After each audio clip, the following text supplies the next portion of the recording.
sejahtera bagi kita semua. Shalom, Om Swastiastu, Namo Buddhaya, salam kebajikan. Kami dari kelompok 6 ingin mewawancarai berbagai profesi mengenai narkotika. Baik, Assalamualaikum warahmatullahi wabarakatuh. Waalaikumsalam. Pak, bisakah saya meminta waktunya sebentar untuk mewawancarai tentang narkotika? Bisa, boleh. Sebelumnya dengan Bapak siapa? Asalim. Salim. Jadi kedatangan saya di sini ada beberapa hal yang ingin ditanyakan seputar narkotika ya Pak. Iya. Yang Bapak ketahui narkotika itu apa sih Pak? Sejenis kelas obat-obatan yang pemakaiannya harus menggunakan seperti resep dokter atau untuk semacamnya. Kalau jenis-jenisnya itu apa aja? Sabu, seperti pil BK, seperti ya sejenis seperti itu. Kalau dampak bagi si pemakainya itu seperti apa sih Pak? Mengalami apa? Tentunya dari segi tubuh, kebadan, kesehatan itu berpengaruh, dan juga perkembangan daripada kejiwaan juga mungkin bisa juga. Yang menyebabkan seseorang ingin mencoba narkotika padahal kan dia udah tahu gitu dampak buruknya gitu Pak. Sebetulnya mereka sudah tahu, cuman yang selama ini saya lihat itu karena ingin coba-coba. Ingin coba-coba, nah, setelah kena mereka kecanduan. Nah, ini yang membuat orang jadi kecanduan narkoba. Dalam pengedarannya gitu Pak, kenapa sih generasi muda khususnya remaja gitu rentan jadi sasaran utama? Karena potensi yang mudah untuk ditembus ke sana pasti golongan anak-anak muda seperti anak sekolah, mahasiswa, dan ya pemuda lah. Gitu. Lalu bagaimana caranya agar tidak kecanduan gitu Pak? Tentunya menghindar dari narkoba, apapun bentuknya yang ditawarkan seseorang yang jenisnya narkoba kita hindari. Mungkin Bapak tahu kasus Nia Ramadhani gitu Pak, atau Rizky Najar gitu yang terkait kasus narkotika. Tahu? Ya, ini mungkin kalau di dalam masyarakat itu kan ada kelasnya ya. Iya, ada kelasnya. Kalau mungkin orang-orang yang tingkat bawah itu hanya ingin coba-coba. Tapi kalau untuk level-level ke atas itu mereka sudah mungkin karena apa pengaruh dari mereka orang serba ada, semua ada. Nah, mereka jadi kendalanya mungkin ada sesuatu yang bisa ini mereka gunakan narkoba. Baik, ada satu pertanyaan terakhir Pak. Bagaimana jika keluarga atau di sekitar Bapak gitu menggunakan narkoba, dan apa yang akan Bapak lakukan? Ya tentunya kita antisipasi, seperti dalam keluarga saya juga kan selalu mengingatkan jauhi narkoba dan orang-orang yang pada prinsipnya kalau kita sudah mengetahui kita hindari, dan mungkin kalau sudah mengetahui bahwa mereka memakai ya kita berusaha untuk kerjasama sama lingkungan RT RW itu. Mungkin seperti itu yang bisa kami jelaskan. Ya oke, mungkin itu saja Pak yang saya tanyakan. Atas waktunya, makasih ya Pak. Oke, sama-sama, terima kasih. Assalamualaikum warahmatullahi wabarakatuh. Waalaikumsalam. Assalamualaikum warahmatullahi wabarakatuh. Selamat sore Ibu. Bolehkah saya meminta waktunya sebentar untuk mewawancarai tentang narkotika? Ya boleh. Jadi apa yang Ibu ketahui tentang narkotika? Sepanjang pengetahuan saya, narkotika itu adalah bahan yang ini ya menimbulkan gangguan gitu untuk penggunanya. Tapi ada juga mungkin yang bisa untuk mengurangi rasa sakit itu kan kalau diobat ya, tapi maksudnya nggak boleh digunakan secara berlebihan, seperti itu. Yang saya tahu sih seperti itu aja. Kalau jenis-jenis dari narkotika itu apa aja? Jenis-jenisnya saya nggak tahu. Apa sih yang kalau saya baca di koran itu biasanya ada heroin gitu ya. Oh iya. Morfin. Oh iya, morfin itu yang bisa untuk biasanya digunakan di kesehatan untuk mengurangi rasa sakit, tapi ada dosis tertentu gitu. Jadi nggak boleh overdosis seperti itu. Kalau dampak bagi pemakainya itu seperti apa Bu? Dampak dosisnya yaitu misalnya mengurangi rasa sakit, terus tapi jika sesuai dosis ya, jadi sesuai dengan resep dari dokter harusnya. Tapi kalau digunakan dengan berlebihan atau overdosis tentu ada efek samping yang berbahaya bagi penggunanya, seperti itu, ketergantungan. Yang menyebabkan seseorang itu ingin mencoba gitu Bu dari narkotika, kenapa sih meskipun dia tahu bahayanya gitu? Iya, karena ada efek yang ketergantungannya itu. Jadi efek yang apa sih? Kalau dulu dibilangnya apa? Misalnya dia udah lama nggak pakai, terus dia tuh kayak nagih. Coba lagi berarti ya. Apa sakau? Canduan. Sakau ya. Sakau. Jadi dia tuh kalau nggak pakai malah jadi sakit gitu. Dia harus pakai terus gitu.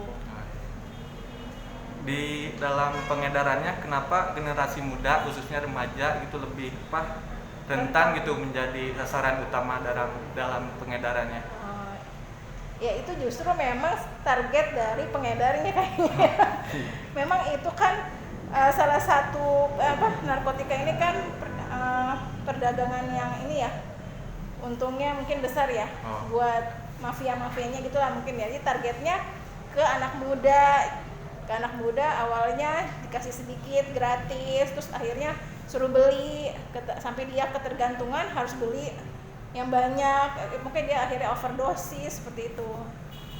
Memang lalu bagaimana sih cara agar tidak kecanduan narkotika Bu? Ya nggak usah coba-coba.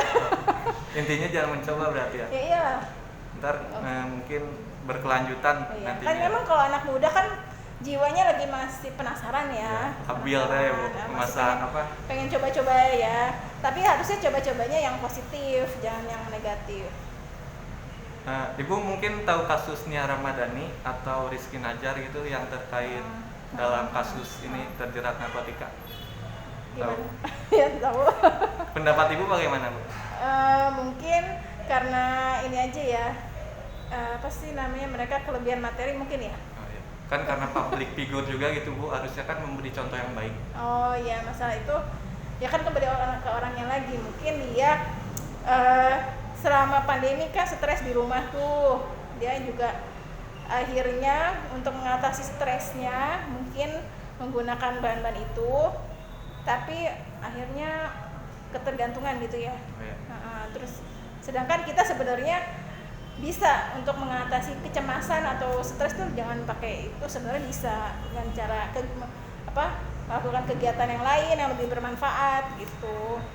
Satu pertanyaan terakhir ya Bu, bagaimana jika keluarga atau orang terdekat di sekitar Ibu gitu menggunakan narkotika dan apa yang Ibu akan lakukan?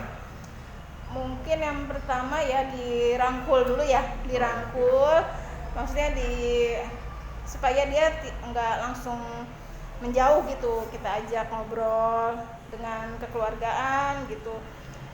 Ya dinasihatin lah, jangan pakai itu lagi. Mungkin kalau salah pertama kali gitu maksudnya ya jangan diulangi lagi gitu.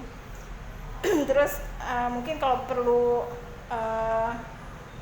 untuk konsul ke dokter, misalnya perlu konseling ke psikolog, misalnya dia ada kecemasan apa, nanti kan dia bisa cerita konsultasi ke psikolog, kita anterin gitu ke psikolog yang lebih ahli. Ya mungkin itu saja yang ingin saya tanyakan Bu. Terima kasih atas waktunya.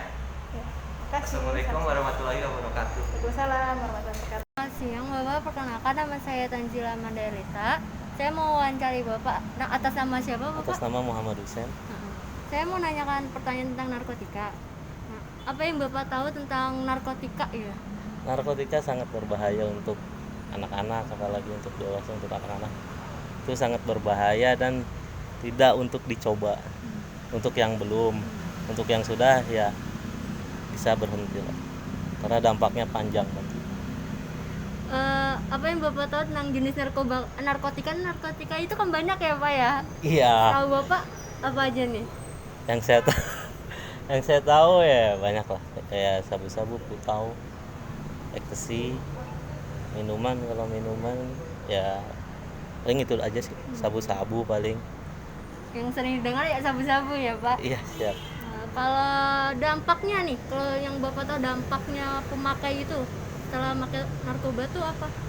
Dampaknya kalau sabu-sabu dia kuat, nggak tidur sampai 2 hari juga dia bisa kuat dalam tenaga, dia kuat. Dari logika pikiran dia pasti bawaannya tuh takut aja, parno untuk masalah itu ya, parno bawaannya. Paling itu aja sih untuk yang saya ketahui. Dampaknya pasti pikiran negatif, muka kusam, terus kurang hal-hal baik, kurang lah. Apa yang menyebabkan kayak seseorang itu ingin nyobain narkoba? Tergantung, ada dari lingkungan, ada dari broken home, ada dari lingkungan, ada kebanyakan dari lingkungan. Sebagian juga yang saya kenal ada yang broken home, bisa mencoba-coba, ditawar sama teman-temannya, dicoba dan akhirnya nagih. Nah, mengapa remaja atau generasi muda bisa menjadi sasarannya gitu Pak, jadi sasaran pengedarnya ya? Karena remaja rentan jati diri, dia masih mencari jati diri. Rentannya ada dari sudut ekonomi juga, mungkin dia ingin bisa bergaul lebih tinggi tapi kondisi ekonomi di rumahnya dia kurang memadai, ya makanya kebanyakan lari ke pemakai, kalau nggak pengedar juga sih. Gimana agar tidak menjadi pecandu gitu Agar menurut Bapak? Kalau menurut saya biar nggak jadi pecandu ya jangan coba-coba, karena kalau udah pernah coba sekali ya otomatis pasti kecandu. Apa yang Bapak tahu nggak sih berita yang sedang lagi ramai yang tentang Nia Ramadhani atau Rizky Nasar yang kena narkoba? Rizky Nasar saya kurang tahu sih. Kalau Nia Saya pernah dengar untuk masalahnya. Kalau untuk Nia saya pernah dengar. pendapat Bapak tuh kalau Nia, apalagi dia suami seorang politikan maksudnya. Iya, dari Abu Rizal Bakri juga kan. Pendapat Bapak ya? Pendapatnya ya kurang bagus saja. Jadi membawa jelek keluarga, membawa jelek nama dia di entertainment. Pokoknya kurang bagus saja. Ya. Bagaimana kalau jika keluarga Bapak atau sekitar Bapak yang kena atau menggunakan narkoba, apa yang Bapak lakukan gitu? Untuk tahap pertama kita kasih masukan. Kalau masih masukan nggak bisa, kita tahap paling ada di tahap pertama masukan udah 3 kali masukan nggak bisa, direhab lah paling. Untuk itu untuk rehab untuk batas terakhir ya. Untuk kesekian kali berapa dikasih tahu nggak mempan ya tetap untuk akhirnya kita pasti rujuk ke rehabilitasi. Soalnya kan namanya temen keluarga kita nggak bisa lah lihat kayak gitu, karena dampaknya kurang baik untuk kedepannya, kurang percaya diri juga lah. Makasih ya Pak, Oke, sekitar siap. wawancaranya. Assalamualaikum warahmatullahi wabarakatuh. Waalaikumsalam warahmatullahi wabarakatuh. Assalamualaikum warahmatullahi wabarakatuh. Bersama saya Nadifa Subeciani. Di sini saya akan mewawancarai mengenai narkotika kepada Bapak. Boleh tahu namanya siapa Bapak? Ahmad. Iya, Bapak bekerja di bidang profesi apa Bapak? Di apotek. Oke, baik. Saya di sini sebelumnya mau berterima kasih Bapak sudah mau meluangkan waktunya. Oke, saya di sini mau memberi pertanyaan sedikit ke Bapak mengenai narkotika.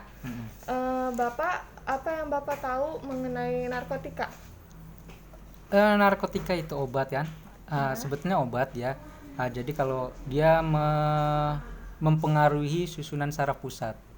Jadi kalau misalkan pemakaian yang berlebihan ya, dia bisa ada unsur kecanduan. Oke, gitu. baik. Apa Bapak tahu jenis-jenis narkoba itu apa aja? Narkoba? Iya. Tahu. Kan ada macamnya itu kayak misalkan sabu-sabu. Iya. Terus apa lagi? Kemudian ini kan. Dia dari narkotik itu kan ada kodein, ada amfetamin. Ada golong-golongannya juga ya Pak ya? golongan. Oke. Dampak bagi pemakainya itu seperti apa sih Pak? Dampaknya? Ya dia karena mempengaruhi susunan saraf pusat.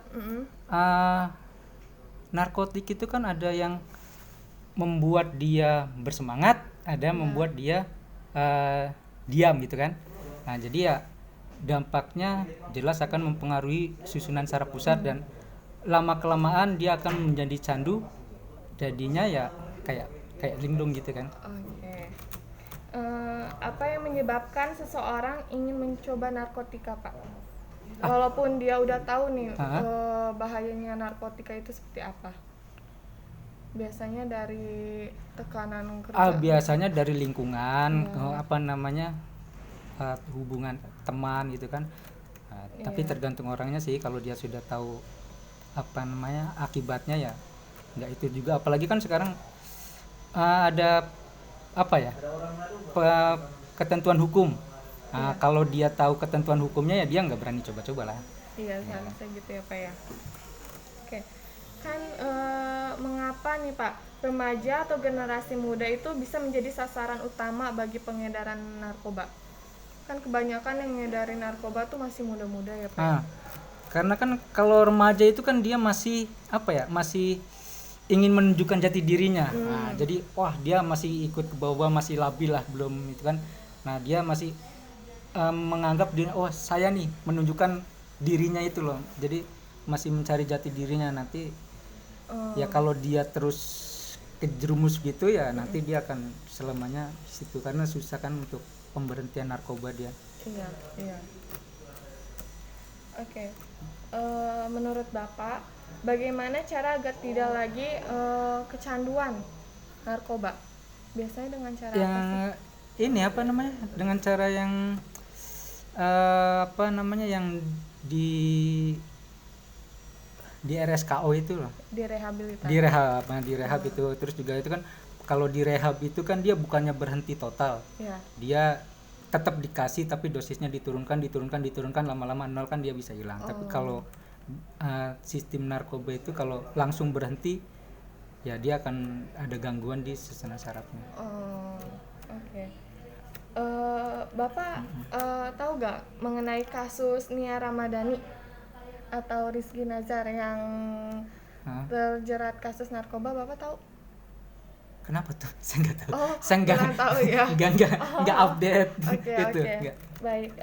Kenapa dia ikut? Iya, dia terjerat kasus narkoba. Menurut Bapak, bagaimana jika keluarga atau orang sekitar Bapak menggunakan narkoba dan apa yang Bapak lakukan jika Bapak mengetahuinya? Keluarga? Iya. Ya, keluarga ya kita rehab. Maksudnya kita ajukan rehab gitu kan. Sebelum nanti dia berkelanjutan. Oke. Segitu aja pertanyaannya Bapak. Iya, terima kasih sekali lagi ya Bapak ya. Assalamualaikum warahmatullahi wabarakatuh. Waalaikumsalam. Perkenalkan Bu, nama saya Akbar Herdianto dari Universitas Pakuan. Pengen wawancara sedikit bareng Ibu masalah profesi sebagai guru, karena emang dibutuhkan.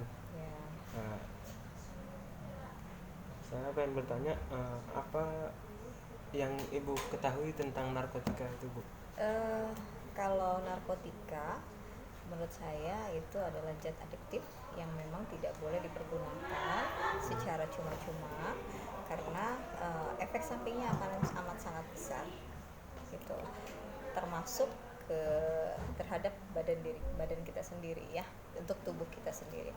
Memang pada saat memakai ya asik-asik aja, tapi kan jangkanya akan lama, 10 tahun kemudian jangkanya bisa berdampak buruk gitu. Lebih buruk lah. Untuk yang Ibu ketahui tentang narkotika itu ada berapa jenis, apa berapa golongan atau? Kalau yang saya tahu kalau narkotika itu ada sintetis ya, ada bentuk sintetis, terus ada bentuk yang kayak misalnya jarum, terus kayak saya boleh sebutin ya, macam-macamnya, nggak apa-apa ya, oke. Kayak misalnya jarum suntik itu kan berarti pakai ini ya, disuntikan ya. Terus ada dari sabu, ekstasi, terus apalagi ya, gorila. Gorila ini yang saya ketahui adalah kandungan sintetis dari ganja. Jadi kekerabatan ganja kalau tidak salah ya. Jadi masih satu ini dengan ganja. Nah, gorila ini itunya lah satu keturunan lah, satu jenisnya lah dengan ganja. Terus ada juga opium ya yang dihisap. Itu kan kayaknya banyak ya. Gitu. Ya, pernah? Enggak. Ya jangan. Iya. Untuk yang Ibu ketahui tentang dampak dari narkotika ini apa? Dampaknya yang jelas sih untuk tubuh kita ya. Yang jelas untuk tubuh kita otomatis sudah dari mulai otak ya, di saraf otak itu biasanya orang-orang yang kena narkotika ini kan biasanya suka ada sakau ya. Oh iya. Nah, sakau ini biasanya kan meminta. Jadi tubuh kita yang tadinya biasa aja jadi meminta, ingin terus dan terus. Nah, itu Kecanduan. namanya kecanduan. Nah, tetapi dampak yang paling secara fisik ya, itu biasanya dampaknya dari misalnya yang si anak ini biasanya fokus tidak fokus gitu. Iya, yang tadinya biasanya fokus tidak fokus. Terus dari segi pergaulan mulai kan biasanya kalau kayak ganja ya. Ganja itu kan dikenal kan dihisap kan, kayak rokok kan. Nah, berawal kan dari rokok dulu katanya. Kalau orang narkotika itu berawal dari rokok dulu, dan rokok, ganja, terus dan lain-lainnya dan teman-temannya. Kalau dampaknya yang jelas otomatis untuk tubuh, kesehatan badan tidak akan seoptimal lagi ya. Terus dampak dari narkoba itu tidak hanya setahun 2 tahun, tetapi sampai selanjutnya, karena 10 tahun mendatang dampak narkoba ini bisa menjadikan orang-orang misalnya kayak lupa sama apa yang dia ingat, jadi ada jangka memori yang ada sedikit terganggu. Syaraf terus, ya Bu? Kena saraf. Terus bahasa ya, dari verbal, dari bicara itu akan kelihatan, pasti ada berbeda. Terus kalau misalnya sering mengkonsumsi narkoba, otomatis dari gigi pun akan berubah, gigi kan akan berubah. Atau kita anatomi tubuh kita yang misalnya memang misalnya kita sakit gigi nih, sedangkan kita pernah menjadi konsumsi narkoba, kita sakit gigi, obat tabungan nggak mempan. Iya, bisa nggak mempan. Kenapa? Karena ya itu, karena dia pernah menjadi pecandu narkotika gitu. Termasuk dampak sosial. Iya ya, dampak sosial, bisa dikucilkan, bisa tidak bisa bersosialisasi dengan yang lain. Keluarga pasti akan berantakan. Ya, pastinya penjara masuknya. Ya, karena kan sekarang zaman sekarang aja narkoba mau konsumsi atau mau misalnya pengedar itu kan tidak hanya rehab, tetapi kan ada hukuman mati juga kan. Gitu. Seperti itu sih, dampaknya banyak banget. Untuk yang Ibu ketahui tentang kenapa sih ada seseorang yang pengen mencoba gitu, penasaran lah ibaratnya. Kenapa sih bisa sampai penasaran gitu? Kalau secara psikologis mungkin dia merasa bahwa dia itu butuh sesuatu yang wah, butuh sesuatu, mungkin ada yang pengen, gue pengen gaul nih, dapat penghargaan yang lebih dari teman. Pengen diakui lah. Pengen diakui, bisa juga. Kayak misalnya gini deh, kita kecil aja deh, jangan dulu narkoba, rokok aja. Misalnya gini, cowok sama cowok kalau nggak ngerokok kan, lu nggak asik deh lu gitu, lu bukan cowok keren. Kan kayak gitu kan. Nah sama juga dengan narkoba, kalau di kantor ituin, lu mah payah nih gini gitu. Mungkin dari itu juga ada rasa ingin tahu, rasa ingin pengakuan dari orang-orang yang menurut dia itu tanda kutip misalnya high class, atau misalnya ada juga yang memang butuh narkoba karena butuh ketenangan ya, kudu nama sholat ketenangannya, sholat ngaji kudu nama iman tuh kan narkoba, mungkin butuh seperti itu. Atau kadang-kadang orang yang mencoba itu kan dia nggak bisa langsung mencoba, dia pasti browsing dulu ya, pasti ada yang kenapa sih ini begini, kenapa sih orang bisa nyoba ini, coba deh gue cobain gitu ya. Sedangkan narkoba ini sekarang kan nggak bisa dijual, kasarnya udah dijualnya udah bebas, lo online juga bisa dapat narkoba, mau ganja mau gorila bisa gitu ya, jenisnya apapun bisa. Kalau secara online sekarang kan udah bisa gitu. Seperti itu. Ibu kan tahu Bu, kalau sasaran narkotika ini biasanya kan ke pemuda-pemuda nih. Itu kenapa sih Bu bisa sampai ke pemuda gitu, Mister? Kenapa dia yang diincar pemuda ya, gitu? Kalau menurut saya karena remaja ini khususnya ya, anak-anak sekolah, remaja ini kan masa labil transisi antara dia dari anak-anak ke remaja, remaja ke dewasa. Itu masa transisi di mana mencari jati diri, gue siapa ya?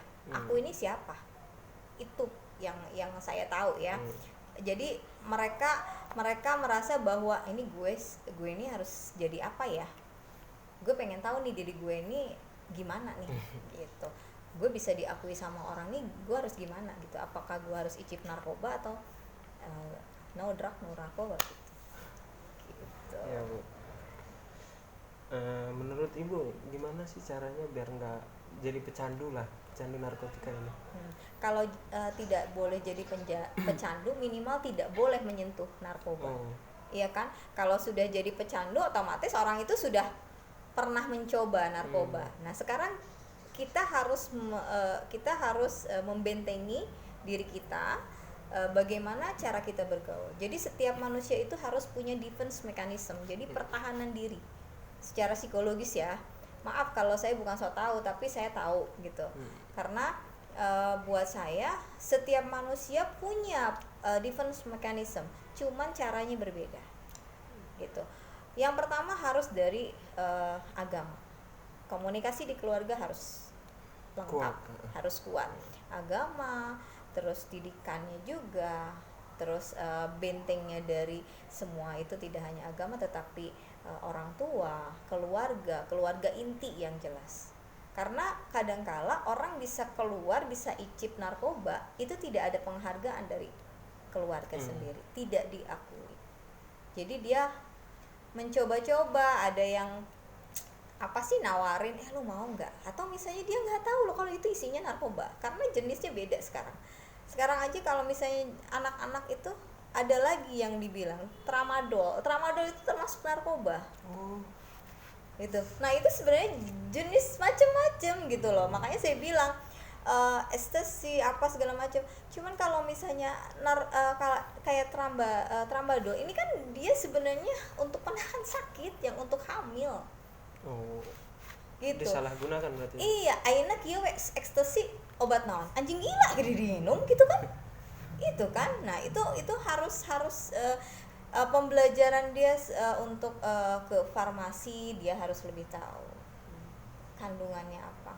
Narkoba bisa dipergunakan untuk kedokteran hanya 0,001%. Tidak lebih dari itu. Kenapa?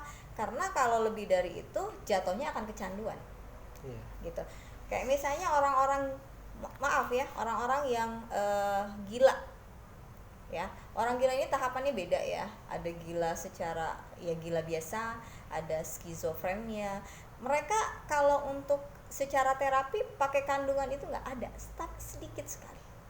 Kalau berbicara dengan psikiater, kalau terkecuali dia terapi dengan psikolog ya. Kalau dengan psikolog dia enggak. Tapi kalau dengan psikiater pasti akan memakai obat.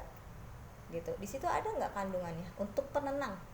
Kan ada obat penenang kan untuk mengatasi jangan sampai dia agresi, jangan sampai dia menyerang, jangan sampai dia melakukan ABCD gitu ke orang lain gitu.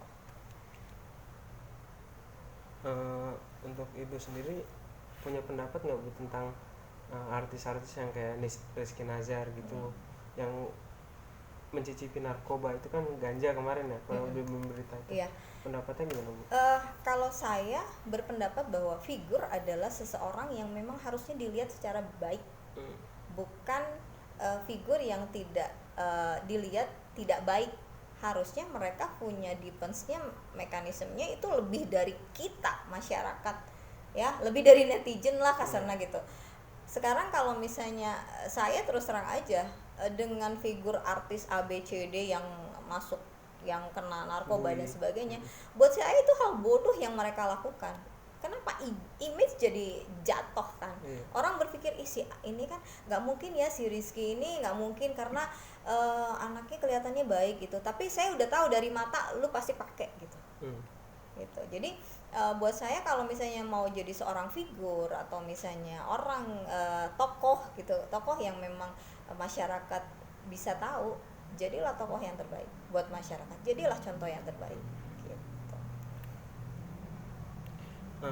Saya juga mau terakhir nih Bu, bagaimana kalau ada orang yang maksudnya orang deket lah atau di keluarga ibu yang kena nih narkoba itu gimana? Kalau saya akan merangkul, saya akan narik dia. Saya tidak akan menjauhi, tapi saya akan narik dia. Adakan rapat keluarga, jalan yang terbaik untuk anak ini seperti apa. Kita tidak akan melepas anak itu, tapi kita akan merangkul anak itu. Kalau memang harus perlu rehab, kita rehab. Gitu. Ya, mungkin rehab itu sebenarnya alternatif pertama. Gitu, alternatif pertama. Setelah rehab kan sebenarnya nggak lepas begitu aja, harus ada konseling. Setelah itu harus ada konseling sebenarnya. Setelah rehab, kenapa harus ada konseling? Karena tumbuhkan kepercayaan diri. Orang-orang yang narkoba itu kan kepercayaan dirinya kecil. Dia merasa ingin dihargai karena narkoba, gue jadi gimana gitu kan, jadi gitu kan. Ya itu kan, jadi banyak hal yang dia pakai untuk narkoba itu kan banyak hal sebenarnya. Gitu. Kalau saya tidak akan menjauhi anak itu, tetapi saya akan tarik gitu. Jangankan anak sendiri, kalau anak orang lain yang saya tahu dia pakai narkoba, gue tarik. Lu sembuh, saya bawa, saya angkut ke puskesmas, yuk kita konseling, mau apa enggak? Saya panggil orang tuanya, mau apa enggak? Oke bu, mau, hayu. Saya bilang sampai sembuhnya. Gitu. Apalagi kasarnya anak sorangan gitunya, gitu mau mungkin. Gitu. Tapi amit-amit lah, jangan sampai. Jangan sampai. Iya. Gitu, mungkin cukup segitu aja bu. Pertanyaannya, wawancaranya. Untuk kurang lebihnya mohon maaf bu. Iya, sama-sama. Saya juga mohon maaf apabila ada bahasa saya tidak enak atau penjelasan saya kurang baik atau mungkin pengetahuan saya di bidang narkotika tidak semaksimal mungkin yang diharapkan sama masnya. Iya. Gitu. Ya. Iya. Terima kasih bu. Ya, sama-sama. Sekian wawancara dari kelompok kami. Kurang lebihnya mohon maaf. Assalamualaikum warahmatullahi wabarakatuh.